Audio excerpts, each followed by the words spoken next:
guess that's to call people to order. I'm not making a judgment this morning, so I don't guess I'll use that. My assignment was to speak on John chapter 11, especially the part that relates to the resurrection of Lazarus. And also, in keeping, I think, with sort of a theme, Jesus' interaction or his relationship to Lazarus and his two sisters. And all of this, I think, is brought out very clearly in this chapter.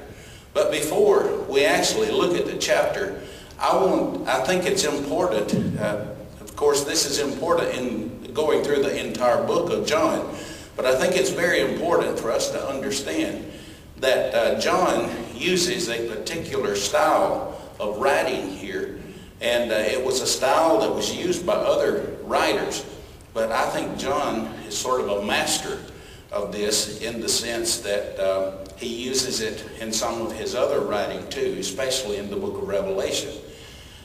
John's style of writing, first of all, he divides this chapter, or the events are set forth in four parts. You've got what we call the prelude to the sign or the miracle. The way John uses the miracles throughout his writing, throughout this book, is more emphasis on them being a sign than a miracle. In other words, each one was to convince the people of Jesus, the fact that he was who he said he was, the fact that he was more than just an ordinary person. And so all of this, John, I think, stresses the sign part more than what we would just call a miracle. So in the first 16 verses, he talks about it's actually the events leading up to the miracle or to the sign. And this is sort of the prelude.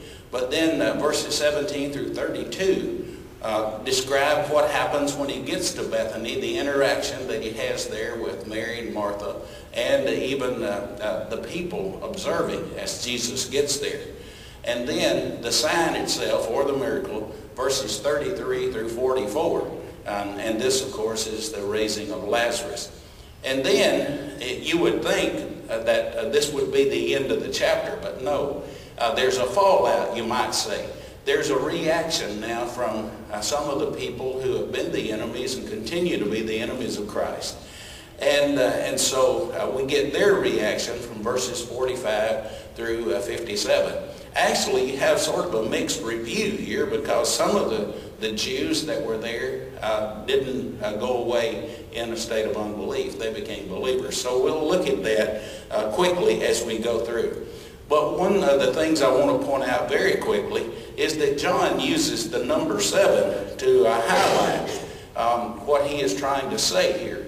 And actually, this chapter is sort of, or this book, the book itself is a culmination of the 7 sayings of Jesus on the cross. Without John's gospel, there wouldn't be 7 sayings of Jesus on the cross. So John completes the total of the 7 sayings of Jesus on the cross. And then John uses the 7 I ams. And of course we don't have time to go into all of those, but he 7 times in the book of 7 things Jesus claims to be. Now sometimes that is repeated in another place, but he makes the claim, I am such and such, 7 times within the book. And then the one that I think directly, and by the way, one of those sayings is contained in this chapter. I believe it's the 5th saying. But then the one that highlights this chapter to me more than any of the others is that this 7th sign is here in this chapter. That's the raising of Lazarus. And I do want to stress something that sort of jumped out at me anyway, was it seems that each time Jesus performed one of these miracles or signs, it had a little more intensity to it than the one before. For instance, he begins by changing the water into wine. And you know, I mean, that's a big deal, because none of us can do that, you know, like he did.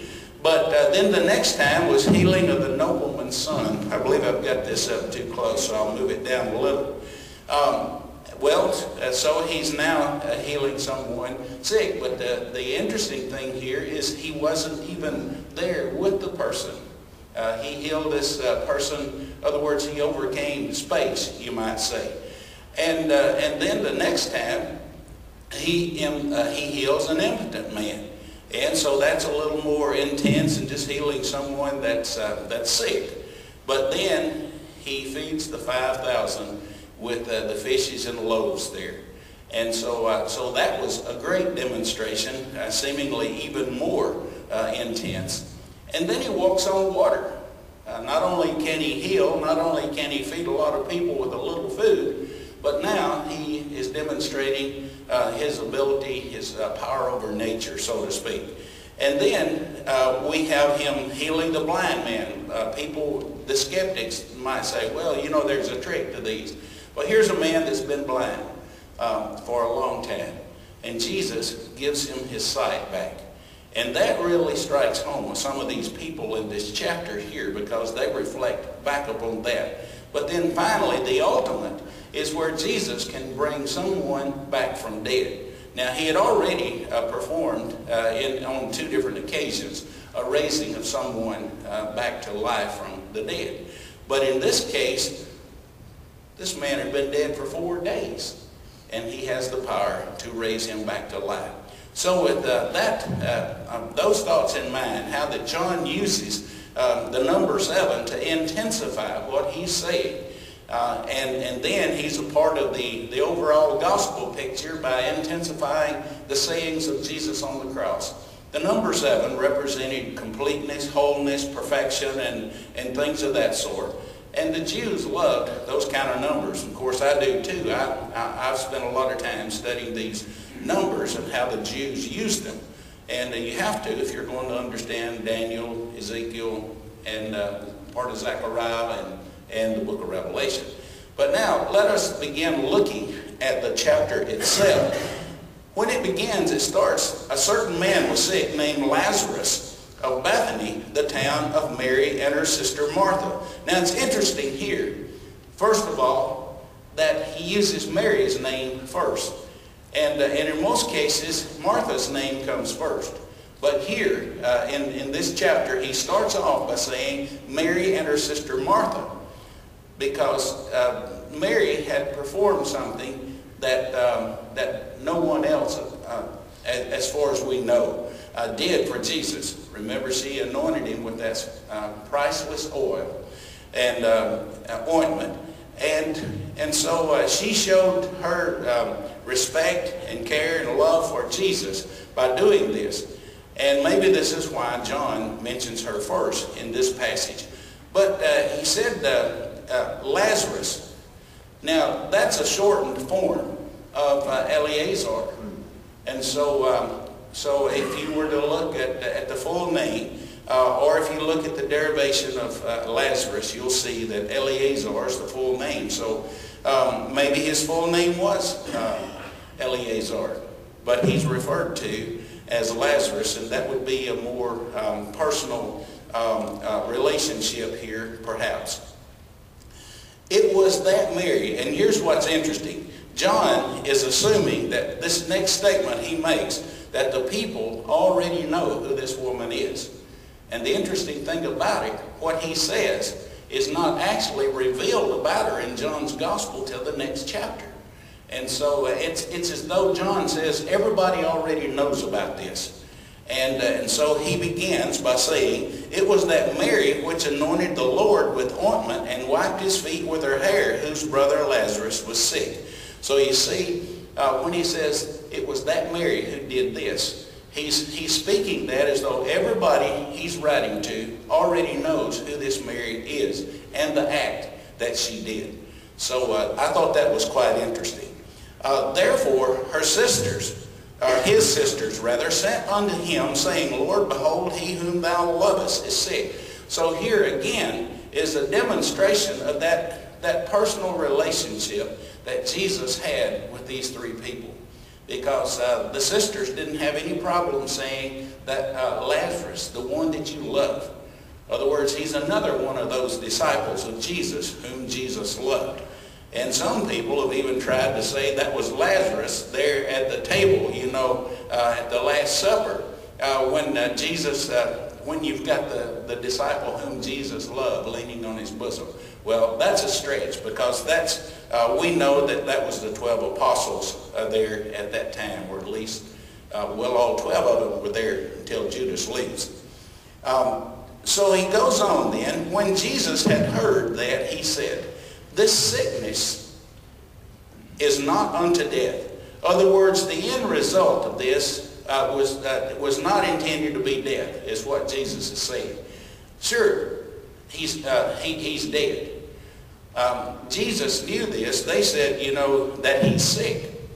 And Jesus concludes, Jesus already knows, because he's the Son of God. He already knows that Lazarus will die if he wasn't dead at the time Jesus received this message. But Jesus is saying the intention is not to have Lazarus dead, but to prove something about God. So notice what he says. "This sickness is not unto death, but for the glory of God, that the Son of God might be glorified thereby."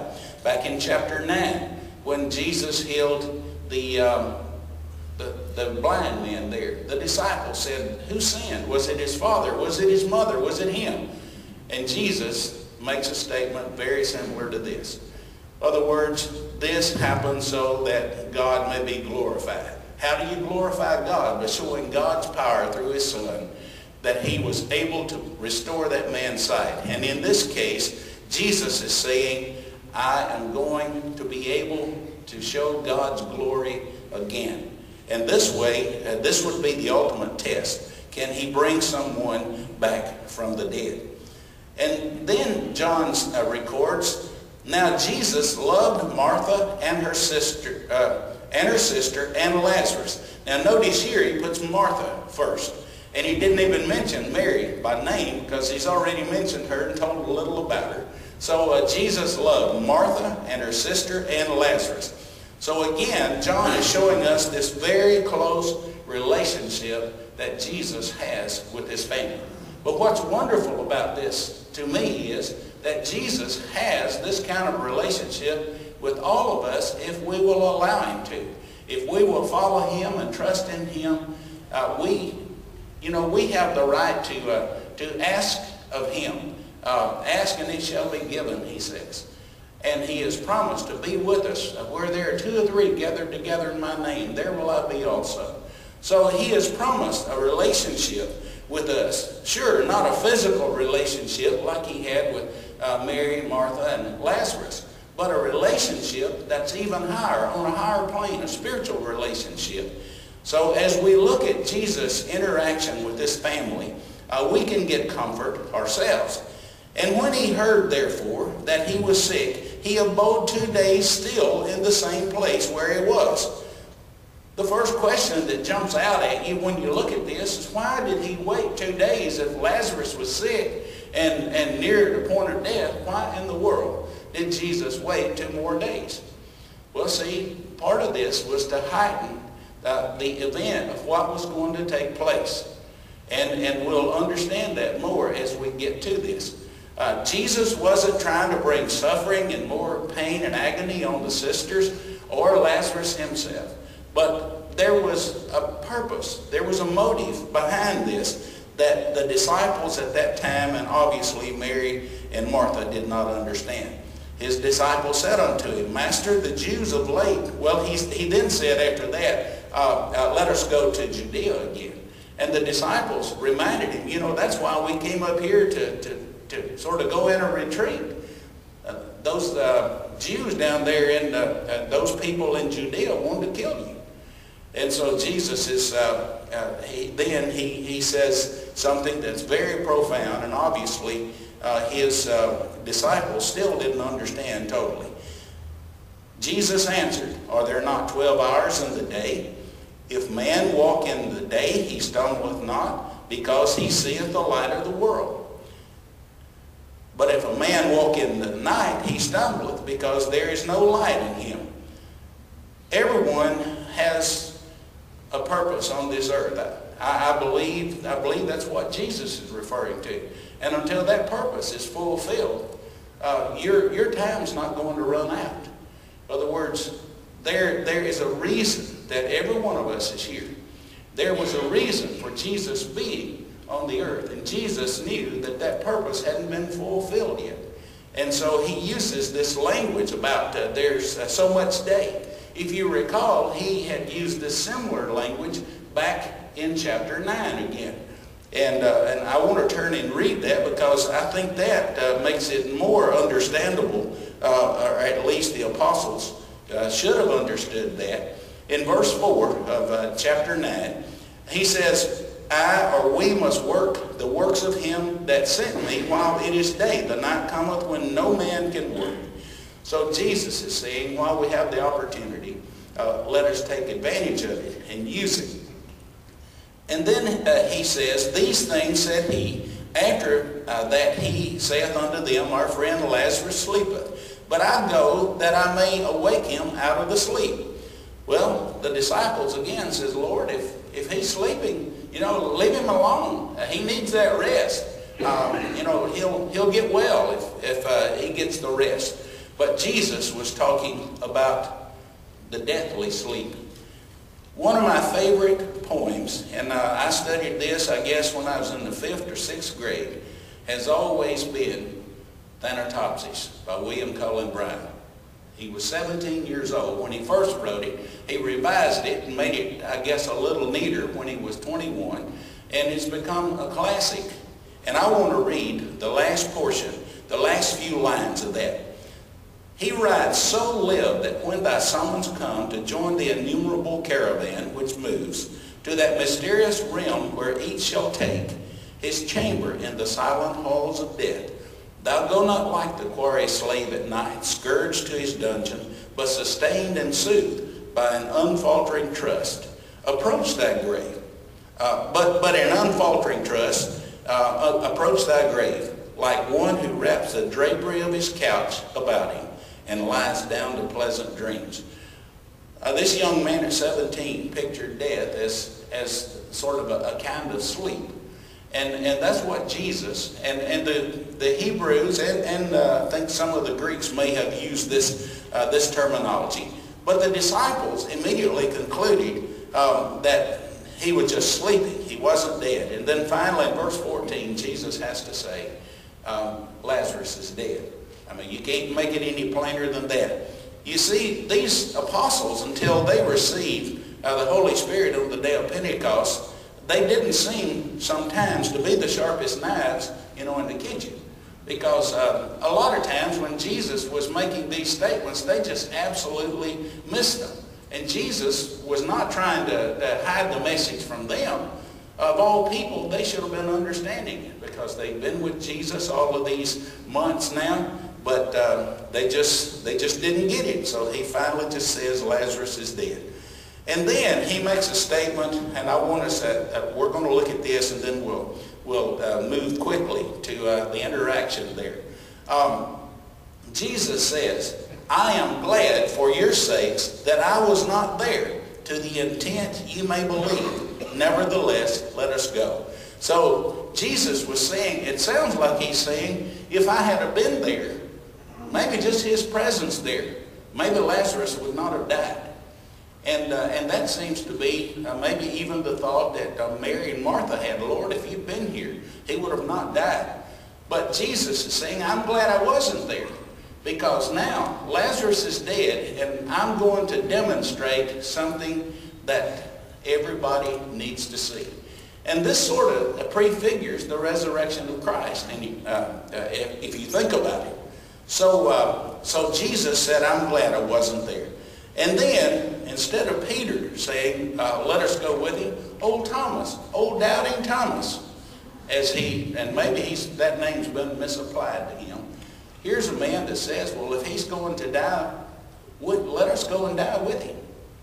In other words, surely those Jews are going to kill him when he gets down there. See, they still misunderstood what he said about working while it was daylight. But they were ready to go. I have to hand them that. And it could be that Peter might not have been there in that, there's nothing that says all the apostles were with Jesus all the time, every place he went. And it may be that Peter wasn't there, because if he had been, surely, he would have said something. He would have amen this or something. But they go into, they go to Bethany, which is approximately, not hardly, but almost 2 miles south of the Mount of Olives and out of Jerusalem. And this is the home of Mary and Martha and Lazarus. But Martha, she learns that Jesus is coming, and she goes out to meet him. He doesn't even make it to the house. Later we learn he hadn't even made it into the village yet, or the town.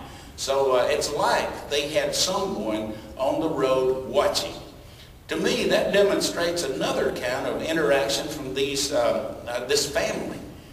First of all, if Jesus was in retreat, how in the world did they know where he was at so they could send a messenger to him and say, hey, Lazarus is sick?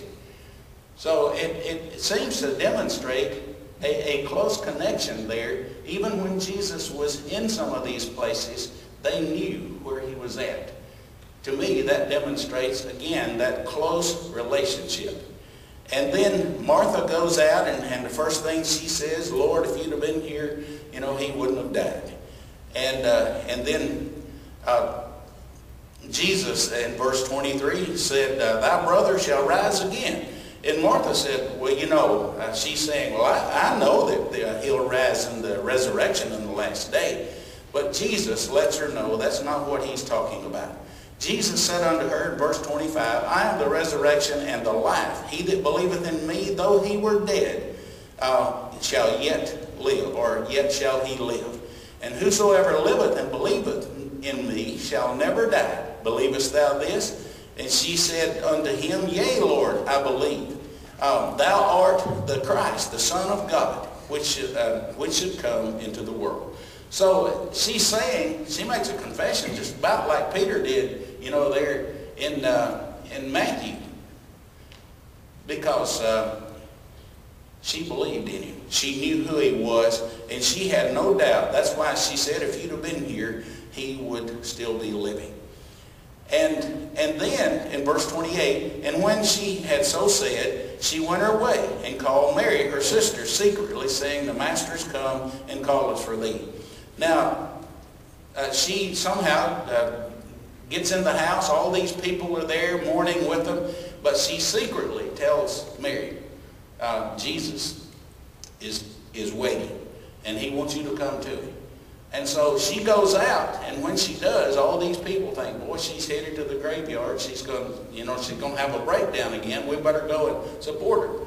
But she wasn't going to the cemetery this time. But when she gets to Jesus, what does she do? She falls down at his feet. I think Mary was more emotional than Martha. Martha was the one that she had the strong will. She was doing all the housework and cooking, and Mary was, when Jesus was visiting them, sitting in there and just soaking up everything that Jesus said. And now she doesn't just come to Jesus, she falls down at his feet. But she says the same thing that her sister had said. If you'd have been here, he wouldn't have died. And so then Jesus finally, in verse 34 says, where have ye laid him? And they said unto him, Lord, come and see. So now he's wanting to know where Lazarus is at.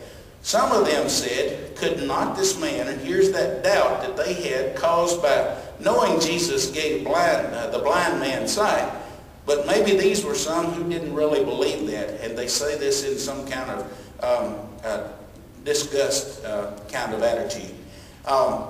And some of them said, could not this man which opened the eyes of the blind have caused this, even this man should not have died? In other words, if he healed the blind, couldn't he have just kept this man from dying? That may be, I think that this may be coming from those who didn't like Jesus, those who were trying to trap him. Jesus, therefore, in verse 38, again, groaning in himself, cometh to the grave. It was a cave, and a stone lay upon it, literally it lay against it. Most of Jews didn't dig a hole in the ground or a cave in the ground and then put a rock over it. They may have sometimes, but they were most dug back in the sides of the hills. And then a stone was rolled against this to seal the tomb up. But Jesus, it says he groaned within himself. Now we've already, I didn't even talk about the fact that Jesus was overcome so much that he wept. The only time that it says that Jesus wept over someone.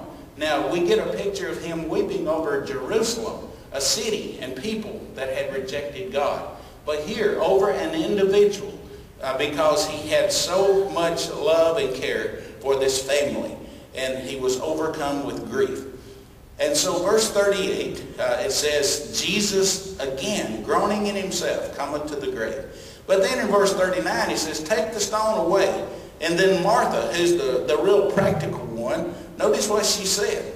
The sister of him that was dead saith unto him, Lord, by this time he stinketh, for he hath been dead 4 days. Now that was stated twice in this chapter.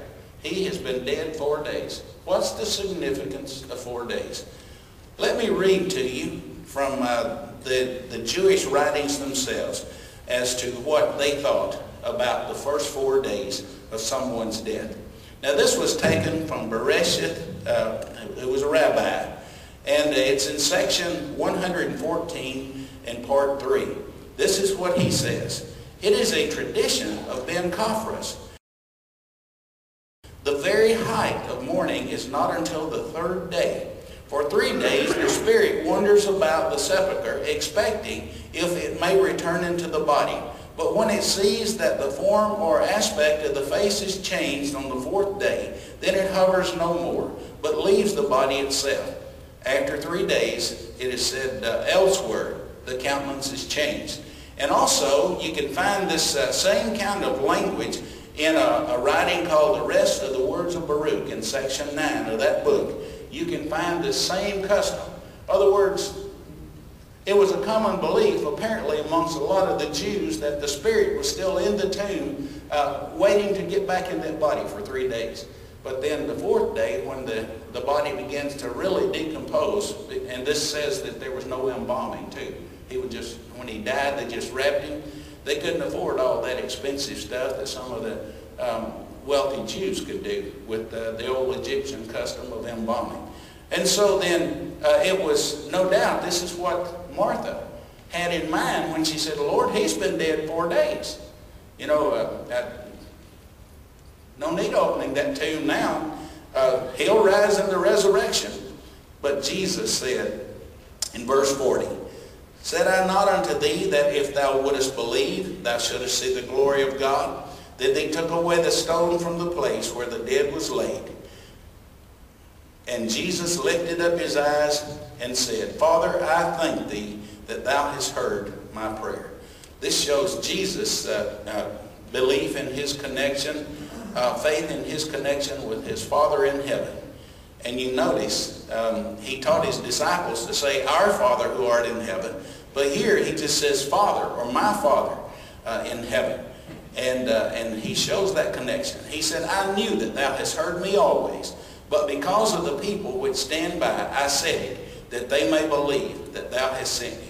So he prays to God openly and out loud so the people will know that it's God's power that's about to perform this act. And when he thus had spoken, he cried with a loud voice, Lazarus, come forth. And when he that was dead came forth, bound hand and foot with grave clothes, and his face was bound about with a napkin, Jesus saith unto them, loose him and let him go. And then you start getting the reaction. But I want to make a comment here about Jesus calling him Lazarus, calling him forth from the grave. Now some of you have heard this if you've ever studied about Brother Marshall Keeble. But in a sermon one time, he said the reason Jesus called Lazarus by name, if he'd have said, come forth from the grave, everybody in the cemetery would have come forth. And of course, that does demonstrate that someday Jesus is going to say that very thing, and all the dead are going to come forth. But that was a keen observation by Brother Marshall Keeble, if that's why he called him this. But then, and we don't have time to look at this, But the interaction begins, verse 45, and I do want to read verses 45 and 46, and then I'll sit down. The many of the Jews which came to Mary and had seen the things which Jesus did believed on him. But, there's always but, some of them went their way to the Pharisees and told them what things Jesus had done. And from there to the end of the chapter, the plot begins to thicken. They begin to make plans to kill Jesus because Jesus, is a threat to these old rabbis and them having a great following. No doubt jealousy was more in this than anything else from those people. But you see, there were some who believed. And then there must have been some spies. I imagine the Pharisees had spies at all these places. Come and report to us what you see. And so some go back and report. And so ultimately, this would bring about the death of Jesus. But in studying this chapter on the raising of Lazarus, there's a lot of interaction there with Jesus and the other people. And to me, it just strengthens my feelings that Jesus is, he's promised he'll be with us. And I know he will. He was with those people on the earth, and he'll be with us today. So we can take a lot of comfort in that chapter. And above all, someday we're going to be resurrected and be with Jesus forever if we live and die faithful. Thank you.